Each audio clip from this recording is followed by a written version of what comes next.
আমার এই দুষ্টু বুড়োটা কত দুষ্টুমি শিখেছে জানো, দেখো এখন নিচে শুয়ে মুখটা এরম করছে, তো একটু বাদেই ঠিক হয়ে যাবে, দাঁড়াও। অবস্থা দেখো, এত কান্না তো কোলে নিলেই চুপ হয়ে যাবে, দেখবে দেখবে, দাঁড়াও।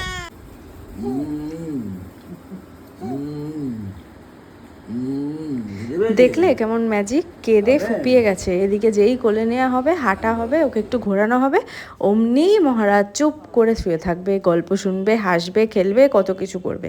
আর কোল থেকে নামালেই কান্না। আজকে আমাদের এখানে বিপত্তারিণী পুজো, মা দিতে গেছিলো সকালবেলা পুজো।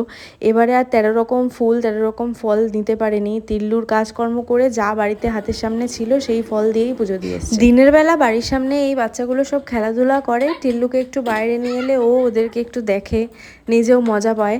ওয়েদার ভালো থাকলে, রোদ্দুর বা গরম কম থাকলে একটু বাইরের সামনেটা দাঁড়ালে ভালোই লাগে, ওরও মনটা ভালোই হয়। নয় বুড়ো ঘানা, নয় বুড়ো আমার ঘানা, নয় বুড়ো। আচ্ছা, বিপত্তারিণী পুজোয় নিশ্চয়ই তোমরাও 13টা করে লুচি খাও, আমরাও কিন্তু প্রত্যেকবারই খাই। আর বলো, বাড়িতে লুচি হলে তুমি কি আলাদা করে ভাত খেতে চাইবে? আমি তো একদমই যাই না। আর মাকে এখানে আমি এটাই বলছিলাম যে আমি কিন্তু ভাত খাবো না, তো খাবোই না, আমি লুচিই খাবো। চোখ দেখলে বোঝা যায় যে কত দুষ্টু হবে।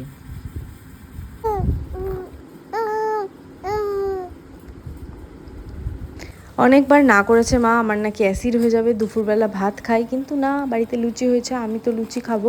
আর কয়েকটা লুচি শুধু শুধু না খেলে কি হয়, তাই না, আগে 2-1টা খেয়েছি শুধু লুচি, গরম গরম ফুলকো ফুলকো, আর তারপর তরকারি দিয়ে মিষ্টি দিয়ে প্লেট সাজিয়ে বসে ভালো করে লুচি খেয়েছি। আর লুচিটা খেতে খেতে একটা পার্সেল এসেছিলো, পার্সেলটা তোমাদের দেখাচ্ছি না কারণ এটা আমার একদমই ফিট হয়নি, আমার জন্যই অর্ডার করেছিলাম। আর সন্ধ্যের পর আমার মাসি এসেছিলো টিল্লুর সাথে দেখা করতে, মার সাথে গল্প করতে, সেই সবই করলাম। আর তারপর রাত্রে অভি এসেছিল, আর এই বিপত্তারিণীর ডোরটা আমাকে অভি বেঁধে দিয়েছে। সো আজ যাই, আবার কালকে অন্য ব্লগে দেখা হবে।